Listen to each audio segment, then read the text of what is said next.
دلیل نمبر 1 کتاب ترجمان السنہ جن کے مصنف حضرت مولانا بدر عالم صاحب مہروٹی رحمۃ اللہ علیہ، ان کی جو کتاب ہے جلد 2 صفحہ نمبر 190 پر ان کی عبارت ہے کہ ایمان صرف ان اعمال کے ادا کرنے سے کامل نہیں ہوتا جن سے ایک انسان کے نفس کی صرف ذاتی تکمیل ہو جاتی ہے، بلکہ ایمان صرف ان اعمال کے ادا کرنے سے کامل نہیں ہوتا جن سے ایک انسان کی نفس کی صرف ذاتی تکمیل ہو جاتی ہے، بلکہ اس کا معیار وہ اعمال ہے جن سے تمام مخلوق کے نفوس کی تکمیل ہوتی ہے، یعنی امر بالمعروف و نہی عن المنکر۔ دوسری بات کہ مفتی ارشد دہلی والے نے جو مولانا صاحب کے بیان کے خلاف قرآن کی آیت اور حدیث کا تذکرہ فرمایا تو اس کا رد۔ تیسری بات یہ کہ بغیر عمل کے صرف دعوت سے ایمان کی تکمیل ہوتی یا نہیں، یا دعوت کے بغیر صرف عمل سے ایمان کی تکمیل ہوتی یا نہیں، اس کا تفسیرہ۔ چوتھی بات یہ کہ تکمیل ایمان کا صحیح مفہوم کیا ہے، اس لیے کہ متکلم ہی صحیح مفہوم بتا سکتا ہے تکمیل ایمان کا صحیح مفہوم کیا ہے۔ چوتھی بات کہ حضرت کے نزدیک دعوت کیا ہے، دعوت کتنے وسیع معنی میں ہے، اور صرف ایک چیز کو محدود سطح میں جمع کر لینا یہ دعوت نہیں ہے۔ بسم اللہ الرحمن الرحیم، نحمدہ ونصلی علی رسولہ الکریم، اما بعد۔ ایک بیان سوشل میڈیا پر چل رہا ہے کہ مولانا صاحب نے یہ بیان کہا کہ ایمان کی تکمیل صرف دعوت سے ہوتی ہے، دعوت کے بغیر کسی عمل سے ایمان کی تکمیل نہیں ہوتی۔ اب اس کے اندر مولانا صاحب یہ کہتے کہ میں دلائل سے عرض کرتا ہوں، تو ہر زمانے میں ایسے فتن لوگ ہوتے ہیں جن کا کام ہی ایسا ہوتا ہے، جیسے بریلوی لوگ کہ ہمارے اکابرین کے بیان کی اور عبارت کی باتوں کو آگے پیچھے سے کاٹ کر لوگوں میں شیئر کرتے اور لوگوں کو بدگمان کرتے ہمارے بزرگوں سے۔ ٹھیک ویسا ہی کام ہر زمانے میں منافقین ہوتے ہیں، ہر زمانے میں فتن لوگ ہوتے ہیں کہ وہ ایسا ہی کام کرتے ہیں کہ لوگوں کو بدگمان کرنے کا۔ لیکن وہ لوگ بھی بڑے بیوقوف ہیں جو آدھے گھنٹے کے بیان کے کلپ کو کاٹ کر اگر صرف 2 منٹ کا کلپ بنا کر لوگوں میں شیئر کر دیا جاوے اور ان کو سن کر اپنے علم سے کوئی رائے قائم کر لے اور ان سے بدگمان ہو جائے، یہ بیوقوف لوگ ہیں۔ اس لیے کہ بیان کے اندر حضرت کہتے کہ میں دلائل سے عرض کرتا ہوں، تو ہمیں ان کا پورا بیان تو سننا چاہیے۔ پورے بیان سننے کے بعد بھی اگر سمجھ میں نہ آئے تو صاحب بیان جو ہے ان کے پاس جا کر اس کا پورا تفصیل معلوم کرنی چاہیے۔ ان کے بغیر قلم اٹھانا، اپنی رائے قائم کرنا، یہ تو عجلت ہے۔ لہٰذا اب اس کا تذکرہ کرتے کہ مولانا صاحب نے یہ بیان کہاں سے لیا، تو ایک کتاب ترجمان السنہ جن کے مصنف حضرت مولانا بدر عالم صاحب مہروٹی رحمۃ اللہ علیہ، کہ مولانا نے میں نے یہ بیان تو پورا نہیں سنا، یہ کلپ جو کاٹ کر سوشل میڈیا پر شیئر ہو رہی ہے وہ بیان تو ابھی تک مجھے نہیں ملا، لیکن حضرت نے جو بیان کیا ہے 2.5 گھنٹے کے بیان کے اندر، اس میں ایمان کی تکمیل کے متعلق بہت ساری وضاحت کی ہے۔ اب ماضی کے اندر بھی حضرت نے یہ ترجمان السنت مولانا بدر عالم صاحب مہروٹی رحمۃ اللہ علیہ کا حوالہ دیا تھا۔ اب ان کی عبارت جو پیج نمبر 189 جلد نمبر 2، اس کی عبارت میں حرف بائے حرف پڑھ رہا ہوں کہ حضرت نے اس کے اندر سے اپنے بیان کو نقل کیا ہے۔ تو اس میں ایک حدیث ہے، تو وہ حدیث کے کنیکٹڈ ایک دوسری حدیث ہے،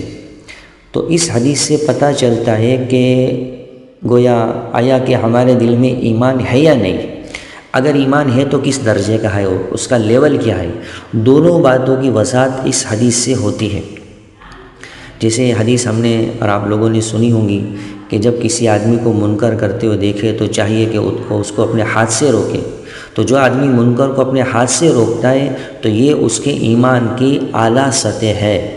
اس کا عمل، اس کا فعل یہ بتاتا ہے کہ اس کا ایمان کا لیول اعلیٰ درجے کا ہے۔ یہ بات حضرت محمد صلی اللہ علیہ وسلم فرماتے ہیں۔ اور اگر وہ آدمی ہاتھ سے نہیں روک سکتا تو زبان سے اس منکر کو روکے، اور زبان سے منکر کو روکنے والا یہ اس کے ایمان کا درمیانی سطح کا درجہ ہے، درمیانی سطح ہے۔ اور اب اگر وہ زبان سے بھی اس کو نہیں روک سکتا تو دل کو اس کے خلاف استعمال کرے، دل میں اس کو برا جانے اور دل کے اندر اس کی نفرت ہو اور اس گناہ کے ختم کرنے کی دل کے اندر تمنا ہو اور دعا ہو وغیرہ وغیرہ۔ یعنی آخری سطح جو ہے وہ دل کا کام ہے کہ دل سے اس منکر کو روکنے کا جذبہ ہو۔ اور اگر یہ بھی نہیں ہے تو پھر حدیث میں یوں کہا گیا، ایک حدیث میں یہاں تک ہے کہ اب رائے کے دانے کے جو مولانا بدر اعلیٰ صاحب بیٹھ رحمۃ نے حدیث ذکر فرمائی ہے، اب 189 صفحے پر پڑھ لینا، یہاں تک حدیث نقل فرمائی، اس کا آخری جملہ ہے کہ اب اس کے دل کے اندر رائے کے دانے کے برابر بھی ایمان نہیں ہے۔ دوسری حدیث کے اندر ہے کہ یہ اس کے دل کے اندر جو دل سے اس کے خلاف استعمال کرے، یہ اس کے آخری درجہ ایمان کا ہے۔ اب دیکھو میں حرف بائی حرف عبارت پڑھتا ہوں کہ اگر اتنا احساس بھی نہیں تو سمجھ لینا چاہیے کہ اس میں ایمان کی کوئی نشانی بھی نہیں ہے۔ اس حدیث کی شرح میں علماء نے بہت کچھ لکھا ہے۔ ہمارے نزدیک سب سے اچھی شرح حافظ ابن تیمیہ رحمۃ اللہ علیہ کی ہے، لیکن وہ محدثین کی اس تحقیق پر مبنی ہے کہ ایمان صرف تصدیق کا نام نہیں بلکہ تصدیق و اعمال کے مجموعے پر اجر و ثواب کا وعدہ کیا گیا ہے۔ اس بنا پر حدیث کا مطلب یہ ہوگا کہ اس مجموعے میں جن باتوں پر ثواب کا وعدہ ہے وہ امر بالمعروف کے سلسلے میں صرف یہی 3 باتیں ہیں۔ ان میں ہاتھ سے روکنا سب سے اعلیٰ ہے اور انکار قلبی سب سے ادنا۔ پس اگر کسی کا ہاتھ ازالہ منکر کے لیے حرکت نہیں کرتا، اس کی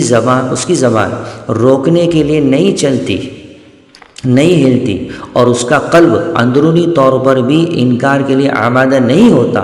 تو اس کے بعد اب اعمال ایمانی میں ایسا کوئی عمل نہیں ہے جس کی ادائیگی پر اس کو کسی ادنا کا بھی استحقاق ہو۔ آگے محدثین کے نزدیک چونکہ اعمال ایمان کے اجزاء شمار ہوتے ہیں، اس لیے اس حدیث میں اجزاء ایمان کی نفی سے اعمال ہی کی نفی مراد ہے۔ دوبارہ پڑھتا ہوں، سنیے۔ محدثین کے نزدیک چونکہ اعمال ایمان کے اجزاء شمار ہوتے ہیں، اس لیے اس حدیث میں اجزاء ایمان کی نفی سے اعمال ہی کی نفی مراد ہے۔ وَلَيْسَ وَرَاءَ ذَلِكَ مِنَ الْإِيمَانِ حَبَّةُ خَرْدَلٍ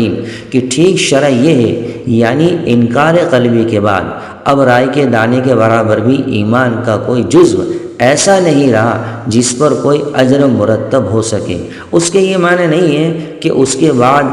وہ شخص مومن ہی باقی نہیں رہے گا۔ دیکھو یہاں ایک عبارت میں بیچ میں روک رہا ہوں اور تھوڑی اس کی وضاحت کر رہا ہوں کہ حضرت نے فرمایا کہ اب انکار قلبی کے بعد اب رائے کے دانے کے برابر بھی ایمان کا کوئی جزو ایسا نہیں رہا جس پر کوئی اجر مرتب ہو سکے، یعنی یہ ایمان کا آخری درجہ تھا۔ اب اس کا مطلب یہ نہیں ہے کہ وہ شخص مومن ہی باقی نہیں رہے گا،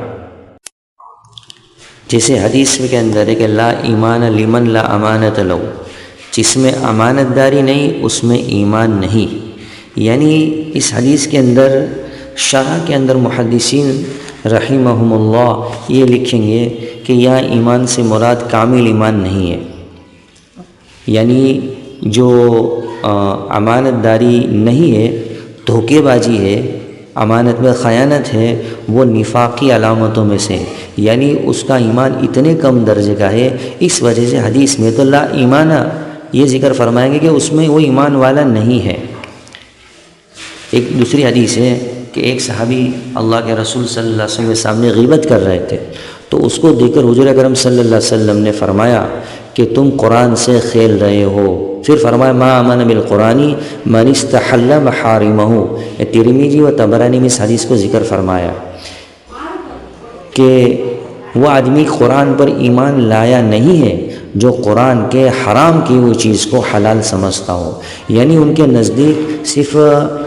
میں نے پہلے ذکر فرمایا نا کہ تصدیق کا نام صرف ایمان نہیں ہے بلکہ تصدیق اور اعمال کے مجموعے کا نام ایمان ہے۔ صرف ہم نے زبان سے کہہ دیا، تصدیق کر لیا دل سے کہ بھئی غیبت حرام ہے، لیکن اگر ہمارا عمل اور فعل اس پر ہماری تصدیق کے مطابق ثابت نہیں ہو رہا ہمارے اعضاء سے، تو سمجھ لینا کہ یہ محدثین کے نزدیک تو ایمان یہی ہے کہ تصدیق کے ساتھ ساتھ عمل بھی ہو، ان دونوں کے مجموعے کا نام ایمان ہے۔ تو یعنی ایک تو عمل کا انکار اور ایک دل کا انکار۔ جیسے حضور اکرم صلی اللہ علیہ وسلم نے فرمایا کہ جو آدمی جان بوجھ کر نماز چھوڑے وہ کفر ہے، کفر کرنے والے کو کافر کہتے ہیں، لیکن حضرت صدر صاحب رحمۃ اللہ اس کی تفسیر میں لکھا ہے کہ گو علماء نے اس کو انکار کے ساتھ مقید کیا، یعنی قید کیا ہے۔ تو اگر وہ آدمی زبان سے انکار کرتا ہے کہ نماز پڑھنا کوئی ضرور نہیں، تب جا کے وہ کافر ہوگا، صرف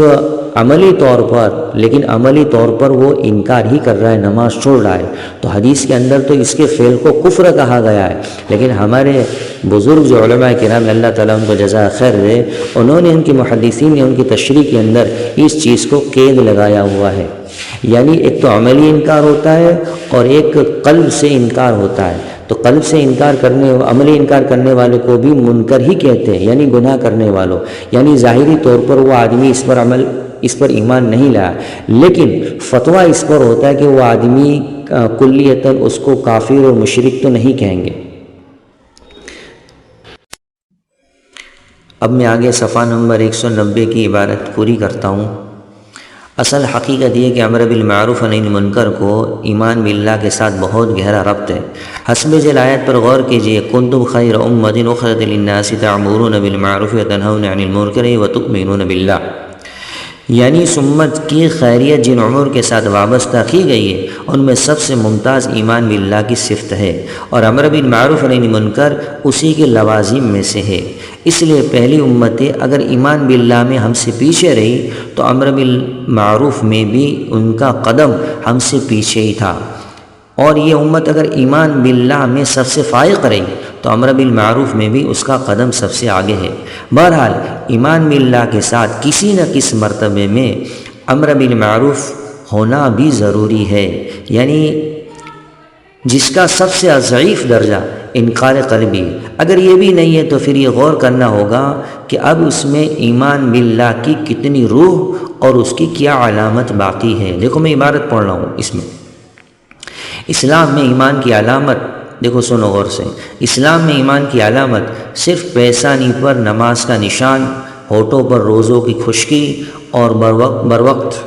زکوٰۃ کی ادائیگی قرار نہیں دی گئی ہے، کہ یہ قرار نہیں دی گئی، بلکہ اس کی ایک بڑی علامت امر بالمعروف نہی عن المنکر بھی قرار دی گئی ہے۔ اس سے واضح ہوتا ہے کہ ایمان باللہ اور امر بالمعروف میں بڑا گہرا ربط ہے، دونوں میں بڑا گہرا ربط ہے۔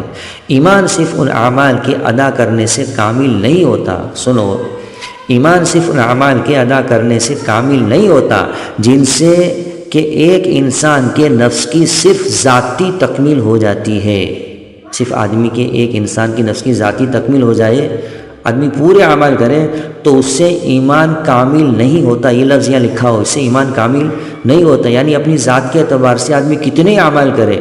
تو اس سے ایمان کامل نہیں ہوتا، صرف ذاتی تکمیل پر اس کے ایمان کی کامل نہیں ہوتا، بلکہ آگے اس کا معیار وہ اعمال ہے، یعنی اس کا معیار، بنیاد اور اس کا پورا فاؤنڈیشن وہ اعمال ہے جن سے تمام مخلوق کے نفوس کی تکمیل ہوتی ہے،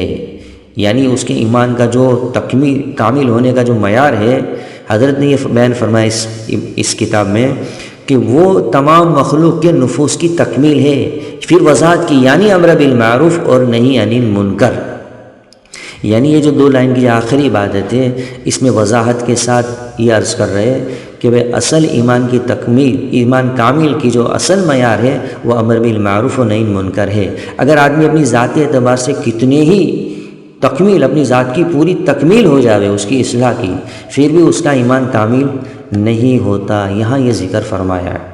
اس امت کی، آگے پڑھ رہا ہوں، اس امت کی خلقت کا اصل منشا صرف اپنے کمالات علمیہ و عملیہ کی تکمیل نہیں ہے، بلکہ خدا کے تمام مخلوقات کی تکمیل کی ذمہ داری بھی اس کے سر ہے، اور یہی اس کا اصل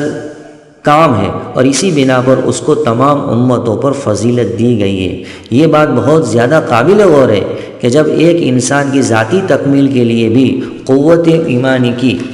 ضرورت ہے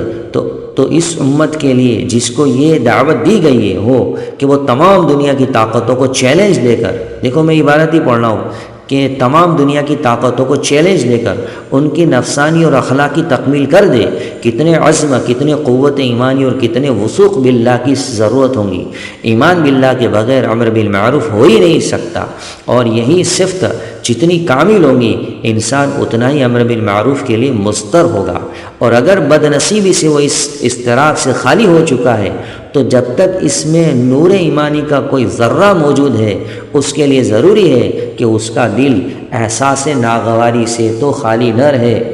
اگر اس میں یہ احساس ناگواری بھی نہیں ہے تو پھر سمجھنا چاہیے کہ اس میں غیرت ایمانی کا کوئی شائبہ بھی نہیں ہے۔ یہ تھی اس حدیث کی مختصر شرح امر بالمعروف کے متعلق، یہ عبارت ختم ہوئی۔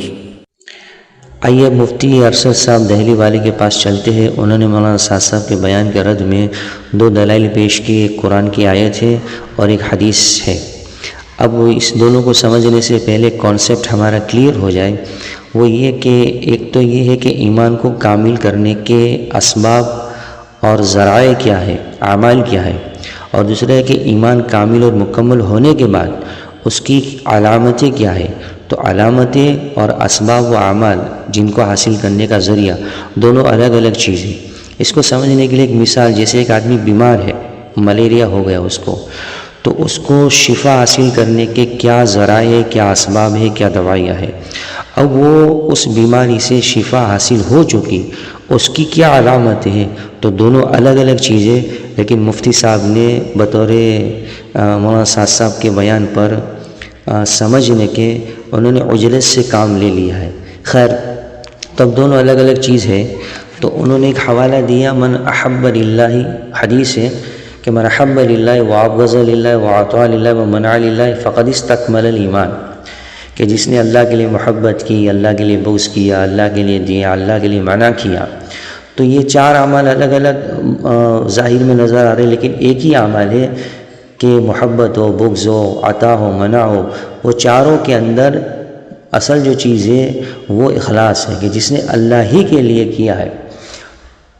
تو یہ اخلاص کا ذکر ہے اس کے اندر۔ تو پھر آگے حدیث میں اللہ کے نبی صلی اللہ علیہ وسلم فقد استکمل الایمان، تو اس نے اپنے ایمان کو کامل اور مکمل کر دیا۔ تو یہاں عمل کے نتیجے میں ایمان کی علامت بیان فرمائی کہ ایمان کی علامت یہ اخلاص ہے۔ تو ایسا نہیں بیان فرمایا کہ اگر تم اخلاص حاصل کرو گے تو اس کے بعد ایمان کامل ہوگا، ایسا ہی ہے نہیں۔ یہاں یہ فرمایا فقط یہ فا جو ہے فا جزائیہ ہے، یعنی نتیجے کے طور پر ہے۔ تو فقط استکمل ایمان، تو اگر تم نے یہ اخلاص حاصل کر لیا تو پھر یہ اس بات کی علامت ہے کہ تمہارا ایمان کامل ہو چکا۔ ایمان کامل کرنے کے لیے یہ عمل کرنے چاہیے، ایسا حدیث میں ذکر نہیں ہے۔ تو اس کو بڑا اچھی طریقے سے سمجھنے کی ضرورت ہے۔ اور مولانا مفتی صاحب نے یہ کہہ دیا کہ اگر یہ ہے ایمان کو کامل کرنے کے اسباب، حالانکہ یہ ایمان کے کامل ہونے کی علامت ہے۔ اب دوسری انہوں نے دلائل دیا قرآن کی آیت بھائی کہ انما المؤمنون الذین، دیکھو اس میں بھی یہ ہے کہ بے شک مومن وہ ہے، بے شک مومن وہ ہے، یعنی ایمان کی علامت بیان فرمائے آگے کہ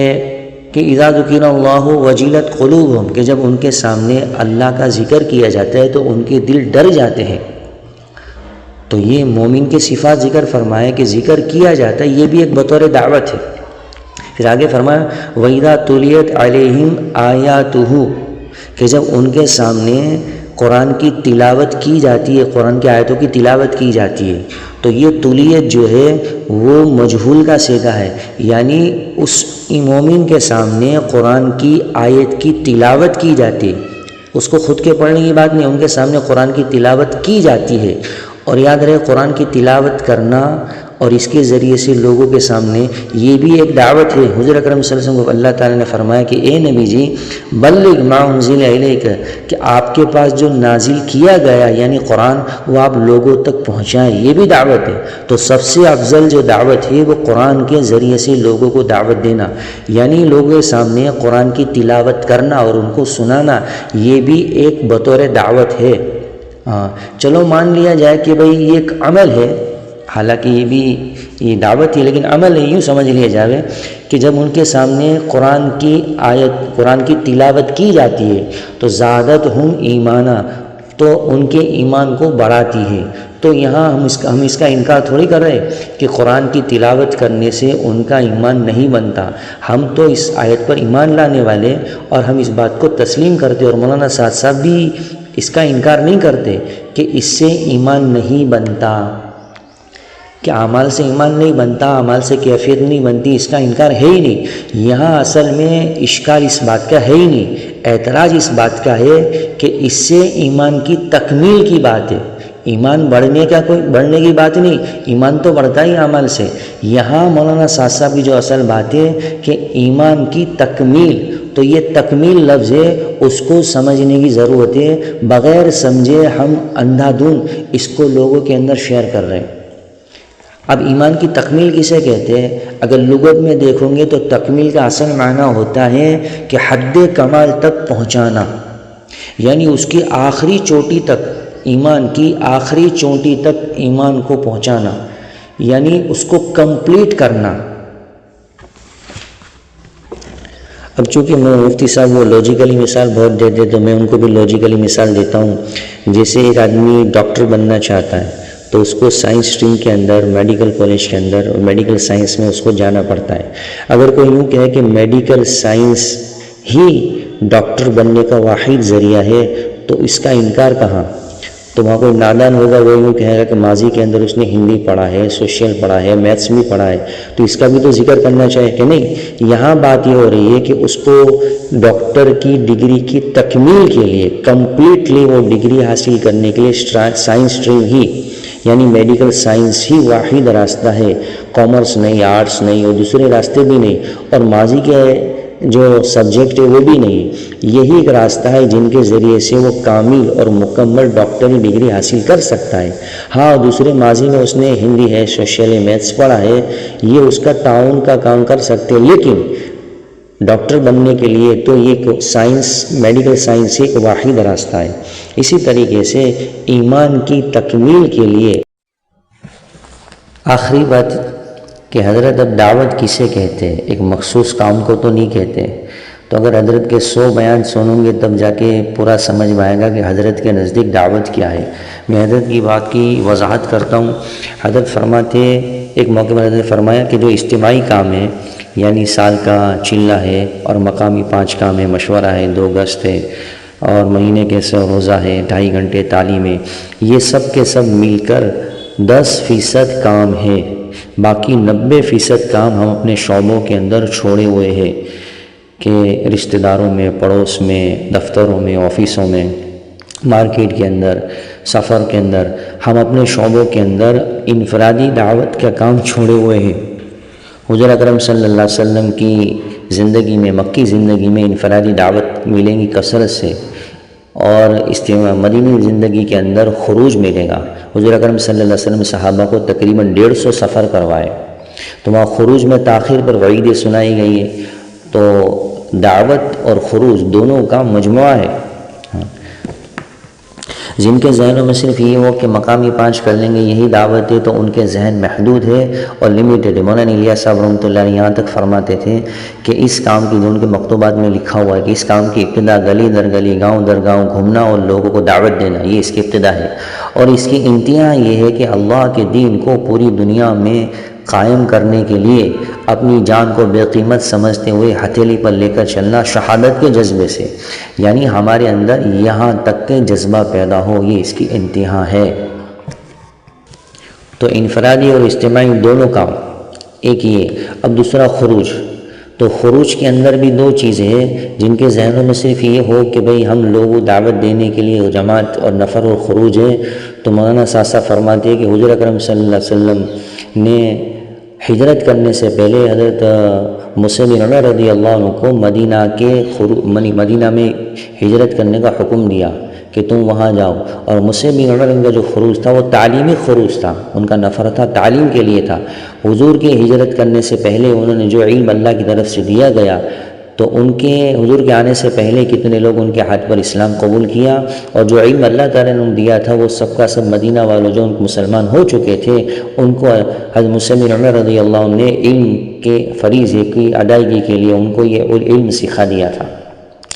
حتیٰ کہ امام بخاری رحمۃ اللہ علیہ نے جہاد کے باب کے اندر ان غزوات کا بھی ذکر فرمایا جن غزوات کو ان جماعتوں کا ذکر فرمایا کہ جن جماعتوں کو حضور اکرم صلی اللہ علیہ وسلم نے تعلیم کے لیے بھیجا تھا۔ تو حضرت فرماتی کہ ہمارا نفر اور خروج جو ہے وہ دعوت کے لیے اور تعلیم کے لیے۔ دعوت کہتی ہے اللہ کے بندوں کو اللہ کی طرف بلانا، اور جب وہ آ جائے تو اللہ کے احکامات کو ان کو تعلیم دینا، اس کو سکھانا، علم سکھانا، قرآن حدیث سنت، یہ تبلیغ ہے۔ تو دعوت بلانا اور اللہ کا تعارف کروانا تبلیغ یہ کہ اللہ کے احکامات کو ان کو سکھانا۔ تو خروج میں بھی دونوں چیز، اور حضرت فرماتے تھے کہ امر بالمعروف نہی عن المنکر کے اندر جو اہم شعبہ ہے وہ دعوت ہے اور تعلیم ہے۔ تعلیم اور دعوت دونوں ہی لازم اور ملزوم ہے، دونوں میں سے کوئی بھی شعبہ، کوئی بھی کام کسی کا متبادل نہیں، کسی کا بدل نہیں ہو سکتا۔ یہاں تک کہ حضرت نبی نظام الدین میں بیان فرمایا تھا کہ اس زمانے کا سب سے بڑا جہاد، یہ لفظ کیا تھا، اس زمانے میں سب سے بڑا جہاد جہاں مرتد علاقے ہیں، دیہات ہیں، جہاں لوگ مرتد ہو رہے، منظر علاقے ہیں، وہاں پر مکاتیب کا قائم کرنا، مدرسوں کا قائم کرنا ہے، یہ اس زمانے کا سب سے بڑا جہاد ہے۔ تو ان کے نزدیک تعلیم بھی دعوت ہے، لوگ علم سکھانا یہ بھی دعوت ہے، خروج بھی دعوت ہے، اپنے گھر سے نکل کے دعوت دینا یہ بھی دعوت ہے۔ صرف ایک چیز کو مخصوص کر لینا نہیں ہے۔ جب اس فریضے کی ادائیگی کے لیے مال، جان، وقت، جذبات سب کا سب لگ جاوے کہ پوری دنیا میں جہالت ختم ہو جاوے، پوری دنیا میں اللہ کے کلمے کو بلند ہو جاوے اور اللہ کا دین دنیا میں کامل ہو جائے، اس کے لیے کوئی آدمی اپنے سر اونچا کرتے ہوئے اپنی جان، مال، ہتھیلی کو سب کچھ لگا دے وے، اگر اس مشن کی تکمیل کے لیے کوئی آدمی قدم اٹھائے اور اس کے ایمان کی تکمیل نہ ہو ہی نہیں سکتا، تو پھر یہ عمل ہی اگر جس کو کما حق کو اگر ادا کر دیا جاوے تو اس کی ایمان کی تکمیل کے لیے ہی کافی ہے۔ تو اس کی عظیمت مقصود ہے، کسی عمل کی تردید مقصود نہیں۔ اللہ تعالی ہم سب کو صحیح سمجھ عطا فرمائے۔ اس سے پہلے حضرت نے تکمیل کا لفظ و توبہ کے تعلق سے ذکر فرمایا تھا کہ تکمیل توبہ کی 4 شرطیں، حالانکہ علماء کرام نے 3 شرطوں کا ذکر فرمایا کہ جو گناہ ہوتے ہیں اس کو فوری طور پر چھوڑنا،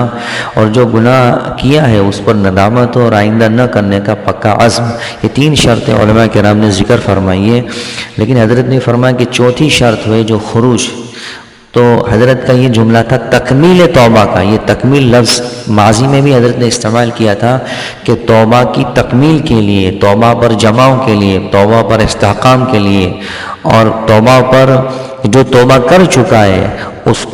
کی توبہ ٹوٹے نہیں، تو اس کی تکمیل کے لیے اس کو ایک پاور چاہیے، ایک دل کے اندر ایک نور چاہیے، اور ایک اندر کے اندر ایک جماؤ پیدا کرنے کے لیے وہ چیز استحکامت پیدا کرنے کے لیے اپنی توبہ پر اس کو اپنے ماحول سے نکل کر خروج کرنا۔ اس بات کو حضرت امام غزالی رحمۃ اللہ علیہ نے بھی توبہ کے باب میں ذکر فرمایا ہے کہ توبہ پر مداومت کے لیے، استحکامت کے لیے اپنے ماحول سے نکل کر علماء کی صحبت میں رہنا، مشائخ اور بزرگوں کی صحبت میں ایک مدت تک رہنا، اور دینی حلقوں میں اور دینی ماحول کے اندر ہے۔ یہاں تک امام غزالی رحمۃ اللہ لکھا ہے کہ اپنے گھر سے آخری درجے میں اپنے گھر سے نکل کر اعتکاف ہی مسجد میں کر لے، یعنی ایک مدت تک دینی ماحول میں اور دینی کام کے اندر مشغول ہونے پر اس کے اندر اتنی طاقت پیدا ہو جاتی ہے جو اس کے توبہ کو جو کر چکا ہے اس پر تکمیل کے لیے، یعنی اس کی توبہ کے اندر جمع اور استقامت پیدا کرنے کے لیے یہ دوسرے عمل کا ذکر فرمایا تھا حضرت نے۔ اسی طریقے سے یہاں بھی تکمیل ایمان کا لفظ ہے۔ اب 2 باتیں یہ ہیں کہ ایک یہ کہ سارے عمل اپنی ذاتی اعتبار سے ہو، لیکن دعوت اللہ، امر بالمعروف نہی عن المنکر کا حکم اگر چھوڑ دیا جائے، اس دعوت کے کام کے شعبے کو چھوڑ دیا جائے تو ایمان کی تکمیل نہیں ہو سکتی۔ اس کو میں نے وضاحت کے ساتھ استاد الحدیث بلکہ امام المحدثین حضرت مولانا بدر عالم صاحب میرٹھی رحمۃ اللہ علیہ نے قرآن کی آیت اور حدیث کی تفسیر کے اندر جو ذکر فرمایا میں نے آپ کے سامنے اس کا ذکر کر دیا پوری تفصیل کے ساتھ۔ اب دوسری بات ہے کہ صرف دعوت سے ایمان کی تکمیل ہوتی ہے نہیں، یعنی دوسرے اعمال، روزہ، نماز، حج، تو ان کے بغیر صرف دعوت کے کام سے ایمان کی تکمیل کیسے ہو؟ تو اس کی وضاحت کے لیے میں پہلے یہ مولانا سعید احمد پالنپوری رحمۃ اللہ علیہ ان کی قرآن کی تفسیر ہے ہدایت القرآن، ان کے اندر قرآن کی آیت ہے وَلْتَكُمْ كُنْتُمْ خَيْرَ أُمَّةٍ أُخْرَجَتْ لِلنَّاسِ تَأْمُرُونَ بِالْمَعْرُوفِ وَتَنْهَوْنَ عَنِ الْمُنكَرِ وَتُؤْمِنُونَ بِاللَّهِ۔ اس آیت کی تفسیر میں انہوں نے بہت جامع بات بیان فرمائی۔ اس کے اندر حضرت عمر رضی اللہ عنہ کا قول نقل فرمایا ہے کہ ان کے اندر انتم نہیں ذکر فرمایا بلکہ کنتم ذکر فرمایا۔ اگر انتم ہوتا تو خاص صحابہ کی جماعت اس کے اندر مخصوص ہو جاتی۔ پھر آگے حضرت عمر کا قول نقل فرمایا ہے کہ خیر امت کے اندر شامل ہونے کے لیے، خیر امت کے اندر شامل ہونے کے لیے یہ دعوت اللہ کی شرط کو پوری کرنا ضروری ہے۔ اگر دعوت اللہ یعنی امر بالمعروف نہی عن المنکر کی شرط کو پوری نہ کیا جاوے تو چاہے اپنی ذات کے اعتبار سے کتنے ہی اعمال ہو، روزہ ہو، حج ہو، زکوٰۃ ہو، نماز ہو، چاہے کتنے بھی اعمال ہو، وہ امت خیر امت میں شامل نہیں ہو سکتی۔ اس وجہ سے کہ جو دعوت اللہ کی جو اہم شرط عمر کا قول ہے وہ امر بالمعروف نہی عن المنکر ہے۔ اس امت کے افضل امت ہونے کی جو وجہ ہے وہ امر بالمعروف و نہی عن المنکر ہے، ورنہ ان سے پہلی امتوں کے اندر کتنی عبادت گزار لوگ تھے، کتنے مجاہدے کرنے والے لوگ تھے، ان کے باوجود بھی یہ امت افضل ہے۔ اس کی سب سے بڑی وجہ امر بالمعروف نہی عن المنکر ہے۔ تو جب یہ امت افضل ہے، دعوت اللہ کے اعتبار سے فوقیت میں اعلیٰ سطح پر ہے، تو پھر عمل کے اندر ایمان میں بھی ان کو فوقیت دوسری امتوں کے مقابلے میں آگے ہے، جس کی وضاحت مفتی صفی صاحب رحمۃ اللہ علیہ معارف القرآن میں فرمائیے۔ مفتی صفی صاحب رحمۃ اللہ کی عبارت پڑھ رہا ہوں۔ مفتی صفی صاحب رحمۃ اللہ علیہ فرماتے ہیں کہ دوسری امتیازی صفت اس امت کی کہ تؤمنون باللہ، جو اوپر کی آیت ہے نا اس کی تفسیر میں انہوں نے ذکر فرمایا، تؤمنون باللہ بیان فرمائیے۔ یہاں یہ سوال ہوتا ہے کہ ایمان باللہ تو تمام سابقین اور ان کی امتوں میں مشترک وصف ہے، یعنی سب کا جو مشترک یعنی ملا ہوا وصف ہے ایک ہی ہے، پھر اس کو وجہ امتیازی کس بنا پر قرار دیا؟ جواب اس کا واضح ہے کہ اصل ایمان تو سب میں مشترک ہے، مگر کمال ایمان کے درجات مختلف ہے۔ دیکھو یہاں فرمایا کمال ایمان کے درجات مختلف ہیں، ان میں امت محمدیہ کو جو درجہ حاصل ہے وہ سابقہ امتوں کے مقابلے میں خاص امتیاز رکھتا ہے، یعنی کمال ایمان میں بھی درجے ہیں۔ تو جب یہ امت کو دعوت اللہ کا حکم ملنے کی وجہ سے دوسری امتوں میں فوقیت اور عظیمت بڑھ گئی، تو ایمان کے اعتبار سے بھی اس امت کا درجہ پچھلی امتوں کے مقابلے میں بڑھ گیا، یعنی کمال ایمان جو ہے کہ ایمان کے کمال کے اندر بھی جو آخری سطح کی ٹونچ پر ہے، اور کمپلیٹلی ایمان اور تکمیل ایمان جو ہے وہ صرف اس امت کو حاصل ہے، وہ دعوت اللہ کی وجہ سے ہے۔ اس کا مطلب یہ نہیں کہ پچھلی امت کے لوگوں کے ایمان کامل نہیں تھے، لیکن دعوت کی وجہ سے ان کی فوقیت بڑھ گئی، تو ان کے اعتبار سے ان کے ایمان کی بھی فوقیت بڑھ گئی، اور ایمان کی فوقیت بڑھنے کی جو اصل وجہ ہے وہ دعوت اللہ ہے، یعنی جو ان کو کمپلیٹ کرنے والا جو کام ہے وہ امر بالمعروف اور نہی عن المنکر ہے۔ اگر ہم دوسری قرآن حدیث کی آیتوں اور حدیثوں کو پڑھیں گے تو بھی ہمیں یہ مس انڈرسٹینڈنگ ہمیں ایسا لگے گا، حالانکہ مس انڈرسٹینڈنگ ہے ہی نہیں، ہمیں ایسا لگے گا کہ اس حدیث کے اندر صرف اسی عمل کو ذکر فرمایا، دوسرے اعمال کو نہیں، اس حدیث میں صرف اسی عمل کو، جیسے کہ حضور اکرم صلی اللہ علیہ وسلم نے فرمایا، یہ بخاری کی روایت ہے جس کو راوی حضرت ابو ذر رضی اللہ عنہ فرماتے کہ اللہ کے رسول صلی اللہ علیہ وسلم نے فرمایا کہ جس نے لا الہ الا اللہ کہا اور اس حال میں مر گیا تو ضرور جنت میں جائے گا۔ ابو ذر غفاری نے فرمایا کہ یا رسول اللہ، اگرچہ اس نے چوری کی ہو، اگرچہ اس نے زنا کیا ہو، تو حضور نے فرمایا ہاں اگرچہ اس نے چوری کی ہو، اگرچہ اس نے زنا کیا ہو۔ پھر فرمایا یا رسول اللہ، کیا اگرچہ اس نے چوری کی ہو، اگرچہ اس نے زنا کیا؟ 3 مرتبہ فرمایا۔ پھر حضور اکرم صلی اللہ علیہ وسلم نے فرمایا اس کا مفہوم ہے کہ ابو ذر تمہیں کتنا ہی ناگوار ہو لیکن پھر بھی اگرچہ اس نے چوری کی ہو، اگرچہ اس نے زنا کیا ہو، وہ ضرور جنت میں جائے گا۔ دیکھو یہ اللہ کے رسول صلی اللہ علیہ وسلم نے صرف ایک عمل بتایا کہ لا الہ الا اللہ، یعنی کلمہ کا اقرار کرنے کے ساتھ مرے تو ضرور جنت میں جائے گا۔ تو اس میں یہ فرمایا حدیث کے اندر یہ ہے کہ بھائی اس وقت زنا کرتا ہو، چوری کرتا ہو، حالانکہ چوری کرنا حقوق العباد کو ضائع کرنا ہے، لیکن یہاں ایک چیز کی عظیمت بتانا مقصود ہے۔ تو عظیمت بتانے کے اندر تو اس کا یہاں یہ مفہوم اور معنی نہیں لیا جائے گا کہ نعوذ باللہ گناہ کو حقیر سمجھا جا رہا ہے، گناہ کو اس کی گناہ کرنے کی چھوٹ چھاٹ دے دی جا رہی ہے اور اللہ کے ڈر کو کم بتایا جا رہا ہے، یہ اصل میں مفعول مخالف ہے جو ہم اس کو کریٹ کرتے ہیں۔ حالانکہ یہاں ایک چیز کی بڑھوتری اور عظمت بتانا مقصود ہوتا ہے، جیسے قرآن کے اندر ہے وَلْتَكُنْ أُمَّةٌ يَدْعُونَ إِلَى الْخَيْرِ وَيَأْمُرُونَ بِالْمَعْرُوفِ وَيَنْهَوْنَ عَنِ الْمُنكَرِ وَأُولَٰئِكَ هُمُ الْمُفْلِحُونَ کہ تم، جس کا مفہوم ہے کہ چاہیے کہ تم میں سے ایک ایسی جماعت ہو جو لوگوں کو بھلائی کی طرف بلائے، بھلی باتوں کا حکم کرے، بری باتوں سے منع کرے، یہی لوگ کامیاب ہیں۔ وَأُولَٰئِكَ هُمُ الْمُفْلِحُونَ کہ یہاں تاکید بیان کی گئی کہ یہی لوگ کامیاب ہیں۔ تو یہاں اگر کوئی یوں سمجھے کہ بھائی دوسرے عمل کرنے والے کیا کامیاب نہیں ہوں گے، لیکن یہاں اس کا مفہوم، اس کا ترجمہ تو یہی نظر آئے گا، ترجمہ تو یہی لکھا ہوا ہے، لفظ تو یہی ہے، لیکن اس کا مفعول مخالف ہمیں سمجھنا ہی۔ ٹھیک اسی طریقے سے مولانا سعد صاحب دامت برکاتہ فرماتے ہیں کہ دعوت اللہ واحد راستہ ایمان کی تکمیل کا۔ پھر اس کے بعد اگر وہ یہ کہتے ہیں کہ بھائی نماز نہیں، روزہ نہیں، حج نہیں، تو ان کا کہنے کا مفہوم یہ کہ ایمان کی تکمیل کے لیے تو واحد راستہ دعوت اللہ ہے۔ تکمیل میں نے پہلے وضاحت کر دی، تکمیل کا مطلب آخری حد تک اس کو پہنچا دینا۔ اس کے لیے تو یہ دعوت اللہ اہم شعبہ ہے، اس وجہ سے کہ اس امت کا دو مقصد ہے، ایک مقصد اللہ کی معرفت کو حاصل کرنا، اور دوسرا جو ہمارا مقصد ہے، فرض منصبی ہے، وہ دعوت اللہ ہے۔ اگر دعوت اللہ کے حکم کو کما حق و مال، جان، وقت، جذبات کے اعتبار سے جس طریقے سے صحابہ نے لگایا، اگر اس کو ہم اپنی حیثیت کے اعتبار سے اس پر پورا کر دے ہوئے، تو پھر یہ حکم ہی اتنا عظیمت والا ہے اور اتنا زبردست ہے کہ ہماری ہدایت کے لیے اور ایمان کی تکمیل کے لیے کافی ہے۔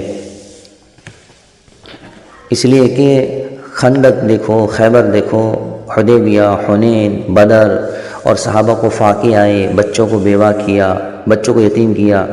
اور بیویوں کو بیوہ کیا، اور سارے جو حالات آئے، اس کا اصل مقصد اللہ کے کلمے کو اور دعوت اللہ کی محنت کو دنیا میں قائم کرنے کے لیے، دین قائم کرنے میں جو جد و جہاد، محنت، کوشش جو کی، وہی مجاہدہ ہے۔ اور ان کی والے جو طرز و عمل ہے، اگر ان کو پورا کر دیا جاوے تو پھر تو ایمان کی تکمیل کے لیے یہ دعوت اللہ کی محنت کافی ہے۔ اور پھر اعمال کا رد مقصود نہیں ہے کہ بھئی نماز ہے، روزہ ہے، زکوٰۃ ہے، ان سے ایمان تو بڑھتا ہے، اور اس کا مطلب یہ بھی نہیں کہ ان کی وجہ سے ان کو چھوڑ دیا جاوے، جبکہ ایمان اندر اترے گا تو ایمان کا تقاضا ہی اعمال ہے، ایمان کا تقاضا ہی اعمال ہے کہ اگر ایمان اندر اترا تو اعمال کا زندگیوں سے صادر ہونا لازمی ہے۔ تو اعمال کے بغیر بھی چارہ نہیں ہے اور دعوت کے بغیر بھی چارہ نہیں ہے، لیکن یہاں حضرت وہ دعوت کے کام کی عظیمت بیان کر رہے ہیں، یہ بات سمجھنے کی ہے۔ قرآن کے اندر ایک آیت ہے کہ ان تنصروا اللہ ینصرکم ویثبت اقدامکم، کہ اگر تم اللہ کے دین کے مددگار ہو تو اللہ تمہاری مددگار ہے۔ دیکھو میری بات بڑی لمبی ہو جائیں گی، مختصر کروں کہ یہاں قرآن نے نصرت صرف دعوت کے ساتھ ذکر فرمایا۔ اب اگر کوئی ہوں کہ بھائی تو کیا نماز پڑھنے سے نصرت نہیں ہوتی ہے، صدقہ دینے سے مدد نہیں ہوتی کیا؟ تو یہاں نصرت سمجھنے کی بات ہے، ایک نصرت ذاتی اور انفرادی ہے اور ایک نصرت اجتماعی نصرت ہے۔ اگر ہم جاتے چلتے اگر کوئی ساتھی مل گیا کہ بیٹھ جاؤ مولانا گاڑی کے اندر، اور آپ اس میں بیٹھ گئے، تو ہم یوں سمجھے کہ اللہ کی مدد آ گئی، نصرت، یہ انفرادی ہے، اور یہ اللہ تعالیٰ نے تمہاری کمزوری کو دیکھ کے تمہاری مدد کی۔ تو ان نماز پر اور اعمال پر مدد تو ہوتی ہے، نصرت تو ہوتی ہے، لیکن وہ نصرت جو اجتماعی نصرت ہے وہ صرف دعوت کے ساتھ ہے۔ وہ نصرت کیا ہے؟ وہ نصرت ہے کہ جس مشن کو لے کر تم چلے ہو اللہ کے کلمے کو بلند کرنے میں اور دین کو قائم کرنے میں، تو باطل جب مقابلے پر آئے تو اللہ تعالیٰ تمہاری ایسی مدد کرے کہ باطل تمہارے سامنے گھٹنے ٹیک دے گے، یا تم باطل پر حاوی ہو جاؤ، اور پھر باطل کو اللہ تعالیٰ تمہارے راستے سے ہٹا دے، یہ نصرت ہے۔ اور یہ اجتماعی نصرت تو امر بالمعروف و نہی عن المنکر یعنی دعوت کے ساتھ ہے، یہ انفرادی عمل کے ساتھ نہیں۔ اسی طریقے سے اجتماعی طور پر عالمی سطح پر جو ایمان کی تکمیل جو ہوں گی ایک مجموعی جماعت کے اعتبار سے، وہ دعوت اللہ سے ہوں گی۔ دوسرے اعمال کا رد، اس کا انکار، اس کا ہلکا پن ہرگز مقصود نہیں ہے۔ اب آگے کی بات یہ ہے صحابہ کو ہدایت ملنے کا جو طریقہ تھا کہ حضور اکرم صلی اللہ علیہ وسلم نے 40 سال کی عمر میں نبوت کا اعلان کیا اور دعوت کا کام شروع کیا، اور 13 سال تک انفرادی حضور اکرم صلی اللہ علیہ وسلم اور اجتماعی دعوت دیتے رہے۔ تو ان عرصے میں بہت کم احکامات مکی زندگی میں اتارے گئے، بلکہ اکثر احکامات جو ہے وہ مدنی زندگی میں دیے گئے۔ ہجرت سے 1 یا 2 سال پہلے نماز دی گئی، اور حج فرض مدینے میں، زکوٰۃ فرض مدینے میں، سود حرام مدینے میں، شراب حرام مدینے میں، جہاد فرض مدینے میں، یعنی اکثر احکامات جو ہے وہ مدنی زندگی میں دیے گئے۔ تو صحابہ نے مکی زندگی میں کیا تو ان کا اصل جو مشن تھا وہ کلمہ لا الہ الا اللہ کی دعوت کو لے کر لوگوں انفرادی اور اپنے قبیلوں میں اور رشتہ داروں میں، اپنے علاقوں میں کام کرنا، اس محنت پر فائز تھے۔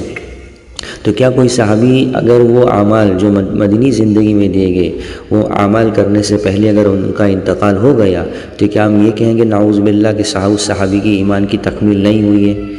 اس لیے کہ وہ احکامات تو باقی ہیں؟ نہیں، وہ صحابی کا ایمان کی تکمیل ہو چکی اس وجہ سے کہ وہ اس عمل پر فائز تھے جس عمل پر حضور اکرم صلی اللہ علیہ وسلم نے صحابہ کو ہدایت کی محنت پر اٹھایا تھا۔ اور مفتی ارشد صاحب کا جو مغالطہ ہے کہ انہوں نے یہ کہہ دیا کہ اخلاص سے ایمان کی تکمیل ہوگی، حالانکہ حضور اکرم صلی اللہ علیہ وسلم کے پاس ایک صحابی نے آ کر عرض کیا یا رسول اللہ مل ایمان، ایمان کیا ہے؟ تو حضور اکرم صلی اللہ علیہ وسلم فرمایا الاخلاص، یعنی ایمان کا پورا نچوڑ، لب لباب اور خلاصہ اور اس کی علامت یہ بیان فرمائے کہ الاخلاص، یعنی ایمان کے بعد اخلاص آتا ہے، اخلاص پہلے نہیں آتا، ایمان بعد میں ویسا نہیں ہوتا۔ اس لیے کہ یہ سنت ہے کہ تمام صحابہ نے پہلے اللہ کی ذات کے ساتھ تمام صفاتوں کو دل سے تسلیم کیا اور اقرار باللسان، یہ زبان سے اس کا اظہار کیا، اور اس پر محنت کرنے کے بعد وہ چیز ان کے اندر پیدا ہوئی، اخلاص، یعنی پہلے کلمہ آتا ہے اور اس کے نتیجے میں اخلاص آتا ہے۔ تو اخلاص جو ہے وہ ایمان کا معیار قائم کرتا ہے کہ ایمان کس درجے میں ہے، اور جتنا ایمان قوی ہوگا اتنا ہی اخلاص مضبوط ہوگا۔ تو یہ ایمان جو ہے وہ اخلاص کا ذریعہ اور سبب ہے، نہ کہ اخلاص ایمان کا سبب اور ذریعہ ہے۔